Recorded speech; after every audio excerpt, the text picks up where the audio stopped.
Jadi permainan ini bukan hanya haji khusus.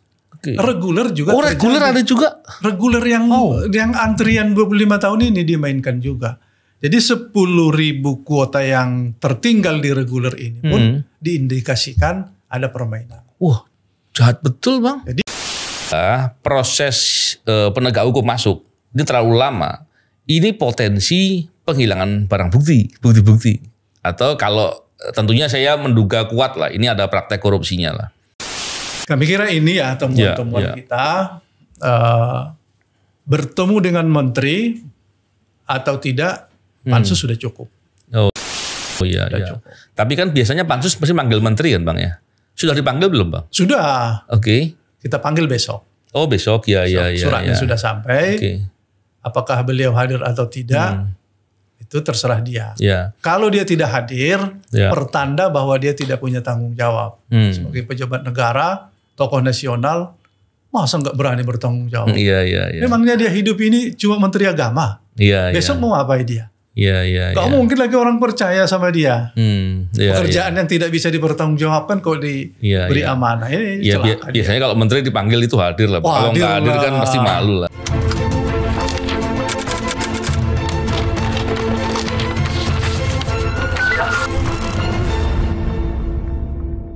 Bismillahirrahmanirrahim. Assalamualaikum warahmatullahi wabarakatuh. Salam integritas. Alhamdulillah kembali berbincang di podcast ini.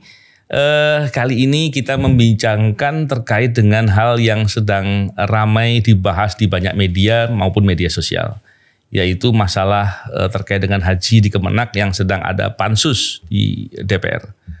Bersama dengan kita hari ini ada Wakil Ketua Pansus Haji, yaitu Pak Marwan Dasopang. Apa kabar Bang? Saya panggil Bang aja Bang ya. Alhamdulillah baik. Assalamualaikum. Waalaikumsalam warahmatullahi wabarakatuh. Terima kasih nih Bang berkenan hadir. Saya tentunya punya beberapa pengetahuan terkait dengan masalah haji ini Bang, karena dulu KPK pernah meriksa itu. Ya. Pernah meriksa dan saya yakin itu masih banyak persoalan yang belum diusut secara tuntas. Tapi menarik sekali saya lihat Bang Marwan di banyak kesempatan concern sekali dan bertanya dengan tegas dan lugas. Memang mestinya begitulah anggota DPR nih Bang. Bangga kita lihatnya nih. Wah ini bagus nih. Cuman sebelum bicara lebih jauh kita pengen tahu nih. Apa sih yang sebenarnya terjadi Bang? Sehingga publik biar paham. Karena orang tentunya sedih lah melihat praktek haji kemudian ada banyak persoalan yang diduga terkait dengan adanya hal yang membuat harga haji itu menjadi mahal dan berat. Begitu juga layanan-layanan yang diberikan. Silakan Bang Marwan memberikan gambaran. Pertama begini ya. Statement dari Dirjen maupun aparat sampai ke bawah. Satu, bahwa sistem komputerisasi haji ini sungguh ketat. Siskohat ya? Siskohatnya itu tidak bisa bergeser. Tidak bisa ditembus. Dijamin tidak akan utak-atik. Di 2023 saya sendiri mengalami. Saya ceritakan, mak saya sudah saya daftarkan haji, tapi baru saja di 2015. Masih butuh beberapa tahun lagi, tapi keadaannya sudah tua. Boleh nggak dia dipercepat? Setelah dibaca, ini nggak bisa menyalahi siskohat. Kalau begitu. Berarti dalam hati saya lega bahwa orang yang akan bermanuver mencoba bergeser ke depan tidak bisa, termasuk ke saya sendiri, Wakil Ketua Komisi 8. Luar biasa kan?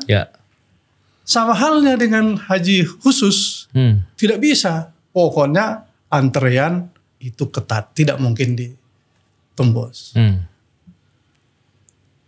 Jamaah kita sekarang sudah 5 juta lebih, haji reguler.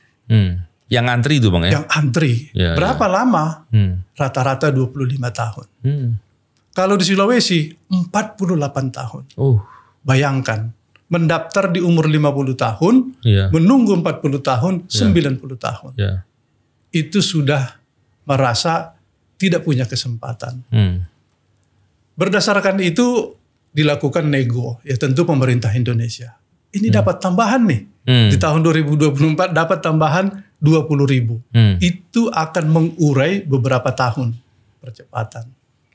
Sudah diputuskan nih di dalam panja di DPR bahwa jumlah jamaah haji kita itu 241.000. 27 November. 241.000 jamaah. Dibagi 8% untuk haji khusus. Sisanya menjadi haji reguler. Reguler 98% Bang ya. 98%. 92%. 92%, 18% untuk haji khusus. Seiring perjalanan waktu ternyata pemerintah mengatakan, padahal tadi tanda tangan menteri tercantum loh di situ 27 November itu mengakui itu disebutkan. Nah, dia melakukan perubahan sendiri tanpa sepengetahuan DPR Komisi 8. Ternyata tambahan 20.000 itu dia mengatakan punya wewenang untuk itu. 10.000 haji khusus, 10.000 itu.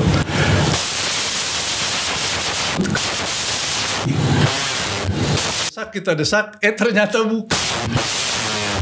Inisiatif mereka setelah keluar kuota 241.000, menteri berinisiatif mencoba membagi itu. Mengatakan bahwa Armusna Arafah, Musdalifah Mina itu tidak bisa menampung. Kita tanya, memangnya kalau haji khusus tidak di Mina? Memangnya kemana kalau haji? Iya, sama mestinya. Sama mestinya. Dari sisi itu, menteri ini tidak punya tanggung jawab. Dikasih tugas kok membuang tugas. Itu kan membuang tugas namanya. Kalau itu. Tapi setelah kita usut, kepastian pembagian kuota 10.000 itu ada di tanggal 19 Januari. Terbitlah KMA di situ. Keputusan Menteri Agama dibagi dua nih, 10.000. Mereka lupa ternyata di tanggal 10, berarti ada jarak 9 hari. Tanggal 10 mereka sudah minta uang ke BPKH dengan skemanya mereka. 10.000.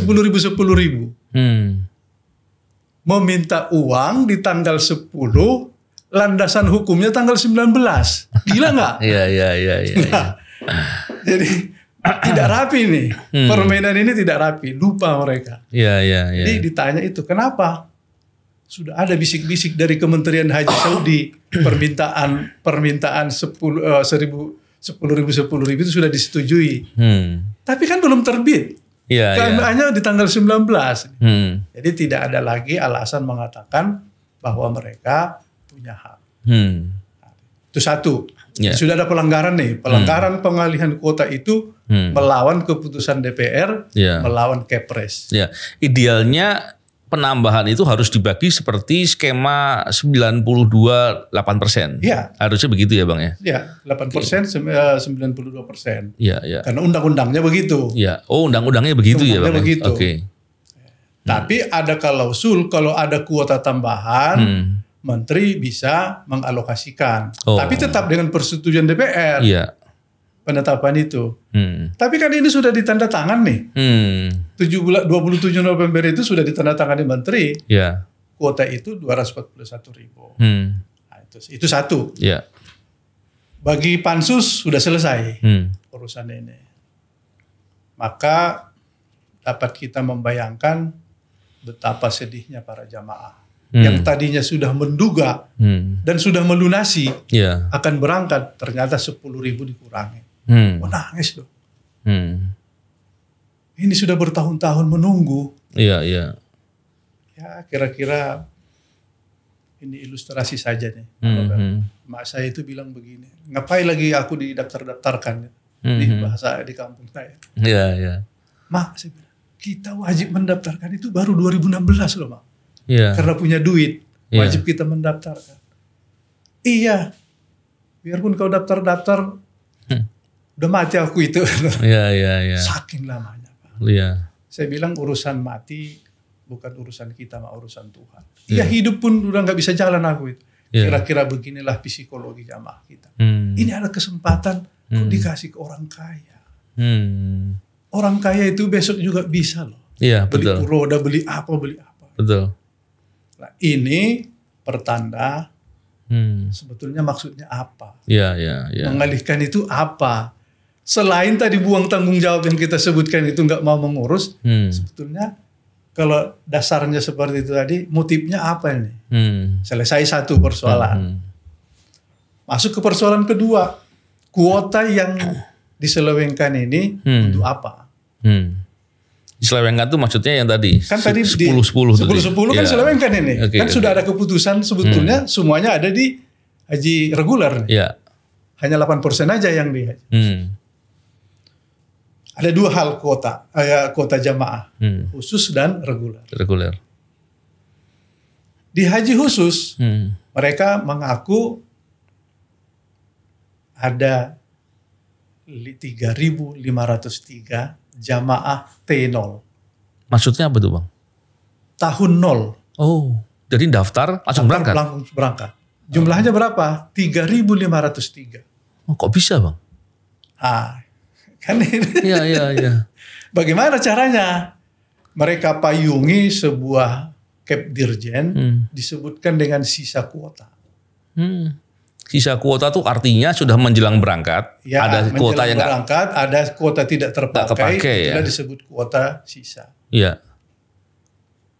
Tapi biasanya kan nggak T0 juga kan Bang ya? Tapi pertanyaannya, apakah T0 sisa kuota? Iya. Enggak dong, itu yang dipanggil. Sini. Pendaftar baru. Kalau dari sisi Kep Dirjen itu, maka tidak masuk 0 tahun dengan sisa. Iya, betul. Namanya sisa, berarti kan ada yang sudah memiliki nih. Betul. Ini 0 tahun. Iya. 3.503 itu dari 10.000. Iya. Itu sesuatu yang besar. Harusnya kan gini Bang ya, Haji Plus pun itu kan ngantri juga. 7 tahun. 7 tahun. Mestinya kalau sisa kuota diberikan yang antrian berikutnya. Bukan ke yang T0 kan Bukan Bang yang T0. Tapi tahu nggak? T0 itu bukan di Juni. Sejak Februari, Maret, April, Mei, Juni ini sudah disisip-sisip nih. Itu bukan sisa namanya Bang? Bukan sisa namanya. Oh, wah ini kebangetan itu Bang. Kebangetan. Itu baru T0 ya. Belum yang 2023. Ada juga yang 2023. Oh iya? Ada 2023, ada yang 2022. Oke, tidak kita persoalkan. Yang T0 ini 3.503. Ya. Memang kalau melihat dari pola tadi, kan akhirnya orang bisa bertanya-tanya kan Bang, kenapa kok tiba-tiba bisa daftar langsung bisa persiapan berangkat hari itu tahun itu juga gitu ya? Apakah siapa yang memberitahu? Barangkali ada yang melalui jalur khusus gitu. Tapi pertanyaan yang menarik kan gini Bang, masa iya nggak bayar? Masa iya nggak ngasih uang? Lah ini sehingga dapat privilege gitu Bang. Gimana tuh Bang? Temuannya ada nggak gitu? Makanya saya bilang begini, caramu mengumumkan itu gimana? Iya. Padahal di anggota Komisi 8 sendiri ada yang sudah mendaftar dalam keadaan menunggu. Seberapapun bayarannya dia bayar asalkan berangkat. Iya. Kok pengumuman nggak sampai ke dia? Iya. Caramu mengumumkan itu halo-halonya bagaimana? Iya betul. Kalimat saya begitu. Biar semuanya dapat perlakuan yang sama supaya gitu Bang. Ya. Siap benar. Itu artinya ada orang yang dijemput. Oke. Maka kita temukanlah calon jamaah di Kalimantan Timur. Ya, apa itu Bang? Tertinggi loh. Tapi saya nggak mau menyebutkan. Dan kita panggil bersaksi di persidangan. Sidangnya pansus Bang ya? Sidang pansus. Okay. Ibu-ibu. Waktu umroh sebelum berhaji itu dia didatangi oleh travelnya sendiri. Bisa berangkat. Okay. Dia mendaftar 2023, bukan T0 ya, 2023. Yeah. Boleh berangkat. Asal membayar 15,9 ribu US. Bagi dia tidak ada masalah. Pertanyaan dia katanya begini, berdosa nggak saya kalau berangkat melewati orang lain yang sudah menunggu? Karena teman-temannya ada juga yang menunggu. Dari satu travel ini kan ada yang menunggu nih. Nah, habis itu, oke, saya bersedia. Asalkan ini resmi. Datanglah surat dari Kementerian Agama memerintahkan supaya dia melunasi. Tercantum namanya di situ, akan berangkat di tahun 2024. Pada saat melunasi, dia diminta Dia diminta untuk membayar 21.500. Tadinya 15.000. Tadinya 15.000. Oke. Ya. Karena minta tambah lagi menjadi 21.500, dia membatalkan. Tidak jadi berangkat nih. Itu perubahan itu karena ada layanan yang dia minta tambah atau nggak ada? Ya berbagai macam. Ya, ya. Ada layanan tambahan, tapi menurut dia enggak. Tadinya disebutkan bayar 15.900 itu satu kamar 2 orang, sementara bayar 21.900 4 orang satu kamar. Oh. Akhirnya dia membatalkan ini. Iya, iya. Setelah dia batalkan, dia buka lagi siskohatnya haji khusus. Dia sudah berada di tahun 2031. Oh gitu Bang. Nah, kalau begitu keabsahan siskohat ini tidak bisa ditembus, bisa saja berubah-ubah. Iya, iya, iya. Harusnya kan apa ya? Kalau ketika dia ditawarin berarti di siskohat harusnya dia di tahun 2024 ya Bang ya. Kalaupun kemudian dia sudah 2024. Waktu jadi itu 2004 sudah berangkat sudah dia. Gitu ya. Karena dia akan melunasi itu. Setelah nggak jadi, bergeser lagi ke normal menjadi 2031. Aduh, kacau sekali itu Bang. Ya. Nah, kalau melihat gini Bang, dari jumlah tadi kan Abang bilang ada yang 3.500 yang T0 gitu Bang. Terus temuan-temuan lain Bang, itu ada nggak yang kemudian menggambarkan pola-pola penjemputan privilege yang diberikan kepada orang-orang yang telah dipilih atau mungkin orang-orang yang diduga membayar atau memberikan bayaran lebih? Ada nggak dapat info-info itu Bang? Tidak bisa, maksudnya begini, tidak mau bersaksi. Iya. Dia bicara hanya di luar saja, menjadi saksi, tidak punya nyali. Iya. Yang punya nyali yang ibu itu, tapi kan tidak jadi berangkat. Iya. Artinya permainan mengenai minta tambahan biaya itu ada. Dia resmi membuat keterangan, bawa sumpah. Dia mau. Tentu di travel lain juga itu akan sama saya kira ya. Kalau kita tanya travelnya, tentu dia akan menyebutkan itu terkait layanan. Tapi tahu nggak, travel ini juga nakal. Iya. Pamannya begini, travelnya sebutkan kita akan menginap di hotel jam-jam setaraf. Ya macam-macam hotel lah di jam-jam itu ya. Tapi ternyata itu 3 malam. Selebihnya di hotel transit di sana. Oh iya. Gitu. Itu kalimatnya macam-macam juga alasannya. Di hari itu tidak bisa leluasa bergerak di Mekah, bergerak menuju Jamarut juga susah. Kita dekatkan tempat di hotel. Kita udah kena juga itu. DPR juga kena itu. Gitu ya Bang ya. Bang, saya beberapa waktu yang lalu sempat berbincang dengan seseorang lah gitu. Diceritakan beberapa hal ya. Yang diantaranya itu adalah begini. Pengurusan Haji Plus itu kan bukan personal orang per orang bukan, tapi melalui travel haji dalam hal ini. Terus pengajuan ke Kemenak itu dilakukan oleh masing-masing travel. Ada travel yang mengajukan mungkin ketika ada peluang kuota tambahan, dia mengajukan permohonan 100 orang gitu, 100 jamaah, calon jamaah. Yang disetujui 50. Terus travel yang lain mengajukan mungkin 140 gitu. Disetujui semua begitu. Ada juga yang ngajukan mungkin 200 gitu. Yang disetujui cuma 30. Parameternya apa? Kalau pola-pola begini kan kemungkinan besar transaksional ini Bang. Itu fakta-fakta itu dapat juga nggak Bang? Dapat. Oh gimana Bang ceritanya Bang? Jadi kita tanya ini. Yang memverifikasi siapa? Ini ke Pak Jaja ini. Sebagai Direktur Haji Khusus ya. Oh yang memverifikasi travel. Loh. Negara ini diatur travel. Iya. Lah, pantas kalau begitu T0 itu bisa lolos. Karena yang mendaftarkan itu memang adalah PIHK, penyelenggara ibadah haji khusus. Iya. Kalau dia memverifikasi, ya sesuka-sukanya. Saya bilang kehadiran negara di mana di sini menegakkan keadilan. Iya. Lah kita kan sudah membuat Kepdirjen, pemanfaatan sisa kuota. Kembali lagi berputar-putar di situ. Kok sisa kuota di Februari sudah ada kok. Dan itu bukan sisa itu. Itu bukan sisa. Itu namanya dipisahkan duluan. Dipisahkan duluan. Ini jatahnya gitu. Iya. Tapi ini kembali lagi tidak mau bersaksi. Banyak di antara PIHK, maksudnya travel ini merasa nasibnya kok dianaktirikan, tidak mendapat kesempatan mengirim jamaah. Kenapa yang lain besar? Nah, itu pertanyaannya. Nah, pansus tidak sampai menyelidiki sampai di tingkat itu, tapi indikasinya ada. Indikasi bahwa ini ada penjemputan khusus kepada seseorang untuk bisa berangkat. Nah, kenapa bisa dinafikan yang lain? Ya kan pikiran kita nih bersilaweran juga ini.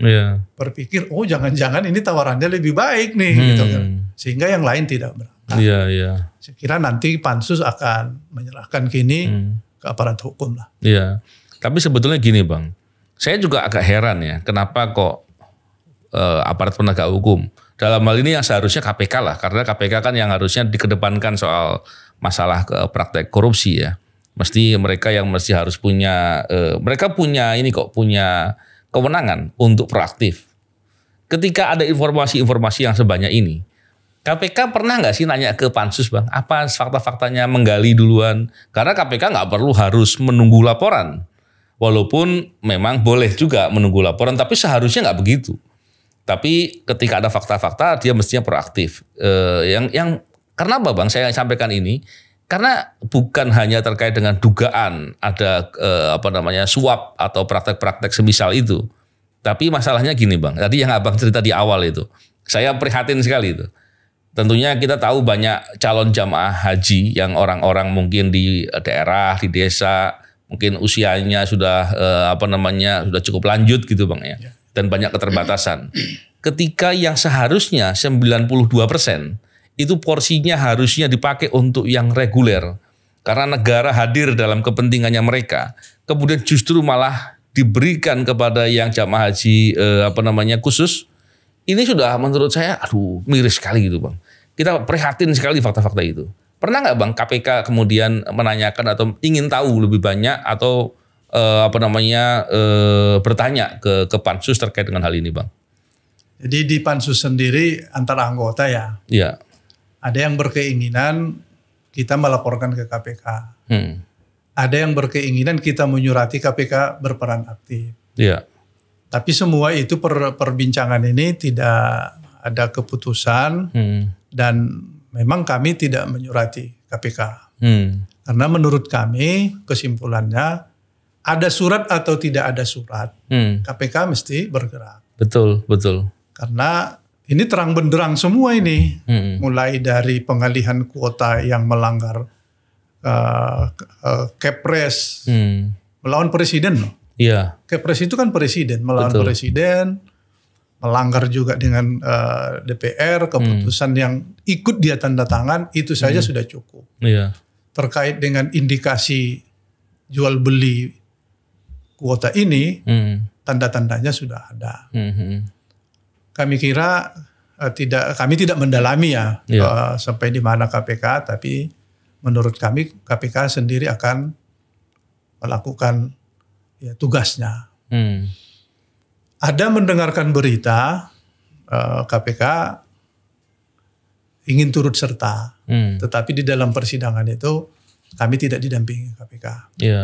Dari satu sisi waktunya untuk mengurai satu persatu, kalau ada forensik tentang data, itu gampang sekali dibuka. Umpamanya yang saya sebutkan tadi itu, T0 itu mereka laporkan dan kita buka ada 3.503, itu kan yang kita temukan. Belum tentu kalau dibuka datanya bisa lebih. Saya tanya hal tadi Bang, karena apa? Saya khawatir tentunya apabila proses penegak hukum masuk ini terlalu lama, ini potensi penghilangan barang bukti. Atau kalau tentunya saya menduga kuat lah, ini ada praktek korupsinya lah. Semakin lama justru upaya pihak-pihak tertentu untuk membuat seolah-olah nggak ada persoalan, ini semakin mudah dilakukan. Oleh karena itu memang perlunya segera itu karena itu Bang. Ya, idealnya ya Bang ya. Saya setuju. Ini di haji reguler ya. Ya. Jadi permainan ini bukan hanya haji khusus. Reguler juga. Oh, reguler ada juga. Reguler yang antrian 25 tahun ini dimainkan juga. Jadi 10.000 kuota yang tertinggal di reguler ini pun diindikasikan ada permainan. Wah, jahat betul Bang. Jadi dibuat skema penggabungan. Jadi penggabungan ini ada mahram, ada pendamping lansia, ada pelimpahan porsi. Jadi ada orang yang tahunnya belum saatnya berangkat, minimal 5 tahun mendaftar, boleh mereka digabungkan. Anaknya, istrinya, ya ada kaitan keluarga lah. Kalau itu dibuka datanya, forensiknya itu ditelusuri, saya kira itu akan menemukan hal-hal yang mengejutkan. Karena kami sudah mendapatkan itu, jamaah yang sudah mengaku membayar 100 juta. Setelah kita buka ternyata dia posisinya ditempatkan di pelimpahan porsi. Jadi ada orang meninggal. Lah dia mengatakan nggak ada kaitan dengan itu. Nggak ada keluarga, nggak ada apa-apa. 100 juta tuh uang tambahan atau gimana tuh Bang? Nggak disebut, pokoknya dia bayar. Tadi kan sudah kita sebutkan pelimpahan porsi itu adalah orang yang sudah mendaftar, meninggal, digantikan oleh keluarga. Artinya kan sudah ada uangnya di situ. Tinggal melunasi 56 juta lagi kan. 56 ini 100 juta diminta. Tapi ada hal lain di Indramayu. Sekarang membuat surat lagi. Dibuat surat seolah-olah surat ini 2023. Karena dia termasuk yang dimainkan ini. Berangkat. Jadi posisi jabatan seseorang ini sebetulnya bukan di situ lagi. Bukan dikasih haji. Sudah di tempat lain. Tapi per minggu lalu diminta membuat surat untuk 11 orang seolah-olah dibuat usulan di 2023. Maka Pak Nopel tadi menyebutkan akan ada upaya penghilangan bukti. Sudah dilakukan. Dan siapapun yang berbuat seperti itu, dia sedang membantu dugaan praktek korupsi. Ini bisa menjadi pelaku kejahatan Bang. Saya kira itu masalah serius itu dan bahaya betul yang berbuat begitu. Ini juga sekaligus menghimbau kalau ada yang diminta bikin begitu jangan mau. Kalau mau bikin berarti Anda sedang menjerumuskan diri sendiri kepada masalah yang bisa jadi masalah korupsi. Kami kira ini ya temuan-temuan kita bertemu dengan menteri atau tidak pansus sudah cukup. Oh iya. Tapi kan biasanya pansus pasti manggil menteri kan Bang ya? Sudah dipanggil belum Bang? Sudah. Oke. Kita panggil besok. Oh besok ya. Suratnya sudah sampai. Apakah beliau hadir atau tidak? Itu terserah dia. Kalau dia tidak hadir, pertanda bahwa dia tidak punya tanggung jawab. Sebagai pejabat negara, tokoh nasional, masa nggak berani bertanggung jawab? Memangnya dia hidup ini cuma menteri agama? Besok mau ngapain dia? Gak mungkin lagi orang percaya sama dia. Pekerjaan yang tidak bisa dipertanggungjawabkan kok diberi amanah. Ini biasanya kalau menteri dipanggil itu hadir lah. Kalau nggak hadir kan pasti malu lah. Hadir lah. Itu satu sisi moral ya. Kalau dari sisi hukum itu melawan DPR ada pasalnya. Ada pasalnya. Mau pansus mau enggak kita bisa melaporkan supaya dia dituduh melakukan pelecehan terhadap DPR. Dan rasanya pansus punya kewenangan kan untuk meminta dilakukan upaya panggil paksa melalui penegak hukum yang ada, aparat penegak hukum yang ada. Di pansus ada menyebutkan itu kalau sudah 3 kali berturut-turut bisa dipanggil paksa. Tentu DPR kan nggak punya alat paksa. Nanti kita minta bantuan dari aparat penegak hukum. Bang, biasanya kalau masalah haji yang lalu-lalu nih Bang, itu kan juga banyak persoalan soal catering contohnya. Terus pemondokan, mungkin transportasi dan banyak lagi. Ini di kasus ini pansus meriksa ke arah situ juga nggak Bang? Jadi 3 tadi, menjadi 3 ya. Baru 2 yang kita bicarakan nih. Pengalihan kuota, kuota yang disalahgunakan, masuk nih layanan. Layanan. Layanan kita baru kembali dari Saudi. Sebetulnya ke Saudi ini memperkuat saja. Dugaan itu sudah ada. Yang dapat kita temukan, tidak mungkin Saudi memberi tambahan kuota, tidak memberi layanan perluasan Ar-Musna. Betul, betul. Jadi pemerintah Saudi itu kasih 20.000. Dia akan beri kesempatan kita untuk mendapatkan ruang yang lebih besar dari biasanya. Ya. Tapi tentu tetap dibayar kan? Ya. Tapi yang dipaparkan oleh Menteri Agama bahwa tambahan 20.000 ini tidak ada ruang yang diberikan tambahan. Iya, iya. Jadi nggak bisa berangkat dong seolah-olah ya. Artinya kita menempati ruang yang ada. Maka itulah jawaban kenapa orang berdempet di tenda itu. Karena Saudi tidak memberikan tambahan ruang.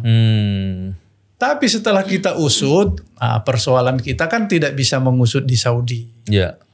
Tapi ada informasi, kenapa mereka tidak nego tambahan ruang ini. Jamaah didorong tidak menginap di Mina. Didorong menginap ke hotel. Iya, iya. Namanya program Tanazul. Jadi sampai di Mina, orang tidak berada di tenda Mina, tapi didorong ke hotel-hotel yang di dekat Jamarot. Iya, dekat Jamarot. Ya, habis lontar, bermalam, kembali lagi ke hotel. Mereka perhitungkan itu 40%. Jadi tak perlu ditambah. Ya. Cukup itu saja. Itu yang reguler atau yang plus? Reguler nih, yang kita bicarakan reguler loh. Iya, iya, iya, iya. Nah, yang kita bicarakan ini reguler. Mungkin saja yang mereka prediksi 40% tanazul itu tidak terjadi. Masih tetap berada di tenda Mina. Kalau ada istilah orang seperti ikan densis itu, pantas terjadi itu bang ya. Saya sempat lihat tuh di beberapa pemberitaan. Ada yang berdempet-dempetan sekali kan. Tapi yang parah itu kan bukan masalah dempetnya saja. Apa? Kamar mandi. Belum sampai giliran sudah pecah. Ya. Orang tua gimana? Kacau. 2 jam tunggu antriannya panjang mengular gitu dari satu tempat. Ini kacau sekali tuh bang. Kacau sekali. Prihatin sekali saya tuh bang. Nah, jawaban ini jawaban pemerintah tahun ini jauh lebih baik. Nggak ada lebih baik. Nggak ada itu. Itu kan klaimnya saja karena tidak ada korodit di Musdalifah kan dibanding 2023. Iya. Tapi kan itu celaka. Di DPR disetujui ada skema murur. Murur itu lewat. Tapi DPR tidak mau memakai istilah murur. Yang disetujui DPR itu adalah mabit di dalam mobil. Jadi tidak turun mabitnya di mobil supaya tidak terjadi korodit, nggak bisa jalan gitu kan. Di Musdalifahnya nih bang. Ini. Mereka berangkatkan jam 5 dari Arafah. Berarti kan belum jam 6 sudah lewat di Arafah. Mestinya kan di Arafah sampai maghrib kan bang ya? Mestinya di Musdalifah itu bermalam. Iya bermalam. Bukan maghrib. Oh iya betul. Bermalam di Musdalifah. Betul. Jadi mestinya tengah malam itu menjelang tengah malam itu ya. Makanya DPR setuju dengan skema ada jamaah sekitar 40.000 diberangkatkan tidak turun. Tidak turun di Musdalifah. Hanya lewat saja. Tapi sudah dapat kategori malam. Betul. Lah kalau diberangkatkan jam 5 ya selamat lah. Jam 5 pagi. Sore ya.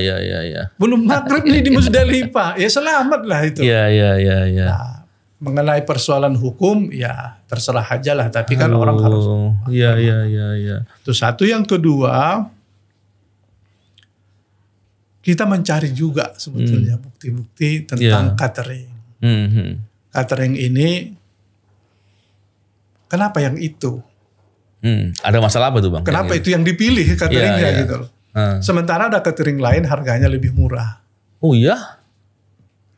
Kok bisa gitu bang? Nah itu dia. Iya. Kalau jawabannya mereka kan normatif saja. Iya. Datang si Kuh ini kantor urusan haji di sana. Iya. Sebagai negara yang punya tatanan bernegara kan, sebetulnya Menlu yang melakukan, bukan Kementerian Agama kan. Iya. Maka Kuh ini adalah stafnya stafnya konjen yang dari Kementerian Agama, sebagaimana instansi lain.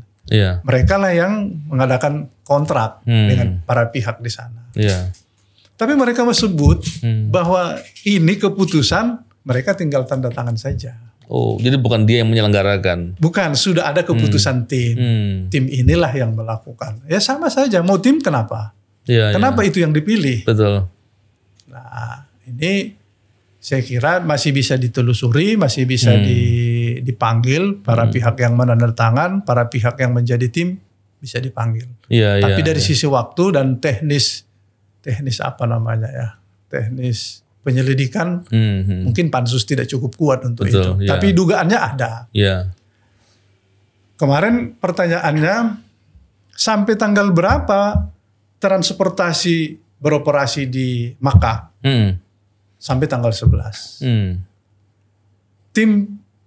Tim pengawas haji itu tanggal 9 keliling tidak menemukan bus.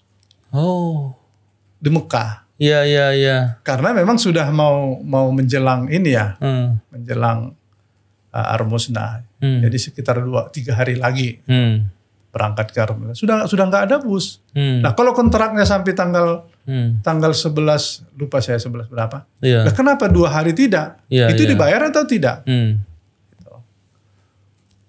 Ada kasus di 2023. Jamaah krodit di Musdalifah sampai di Mina makanannya busuk. Waduh. Makanan cepat saji. Iya. Ini kan ibadah penting, apalagi ini satu hal yang mestinya menjadi tamu Allah yang harus dilayani, dan kepentingan negara juga menyelenggarakan karena itu. Terus kalau polanya begini, saya berapa kali mendengar Bang cerita-cerita yang seperti ini. Tapi ketika ini terjadi lagi, kan mau sampai kapan yang begini-begini ini Bang? Saya kira kalau hanya sekedar mengambil upah ya. Iya. Tidak apa namanya, menyengsarakan jamaah. Nggak sebesar ini, nggak semahal ini. Dan nggak sesulit inilah. Pelaksanaan ibadah haji kita itu. Tapi kalau begini, semua sisi diambil kesempatan. Iya. Mulai sejak berangkat. Coba mulai dari manasik sampai pulangnya. Iya. Itu kalau kita kemarin tidak ribut di Panja, gelang itu 2 kali dianggarkan. Jadi cara mereka itu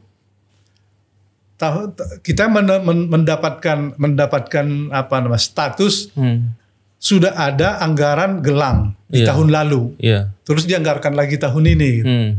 Dan itu sudah bertimpa ternyata, sudah 3 kali anggarkan itu. Karena yang lalu itu tidak ada dalam catatan. Seperti itu dah cara-caranya. Saya terkejut Bang. Ternyata hal-hal yang tadinya saya kira praktek-praktek itu sudah nggak terjadi lagi, ternyata masih terjadi. Dan yang ini kalau KPK atau penegak KPK lah mestinya, kalau nggak masuk dan kemudian mengungkap dengan lengkap dan jelas, rasanya kita sulit bisa punya harapan ke depan penyelenggaraan haji ini akan baik gitu Bang. Dan tentunya saya secara pribadi nih Bang, tentunya saya yakin masyarakat juga banyak yang berterima kasih dengan pansus ya. Dan berharap Kemenak bisa menjadikan ini pembelajaran lah. Jangan sampai terjadi ke depan. Kalaupun ada yang mau main-main, jangan diikuti. Jangan mau. Karena ini rasanya kalau berbuat dosa, ini dosanya double gitu. Atau kuadrat bahkan. Bang Marwan, saya terima kasih. Semoga pansus ini bisa segera menyelesaikan dan menuntaskan kerjanya. Dan semoga bisa di follow up untuk bisa oleh penegak hukum dalam hal ini, untuk bisa ditelusuri dengan lebih jelas dan ditindak siapapun yang terlibat dalam praktek-praktek korupsi yang membuat penyelenggaraan haji menjadi menyusahkan jamaah yang sedang melaksanakan ibadah suci. Terima kasih sekali lagi Bang. Terima kasih. Semoga bincang-bincang ini bermanfaat. Salam integritas. Assalamualaikum warahmatullahi wabarakatuh. Waalaikumsalam warahmatullahi wabarakatuh. Bang, terima kasih.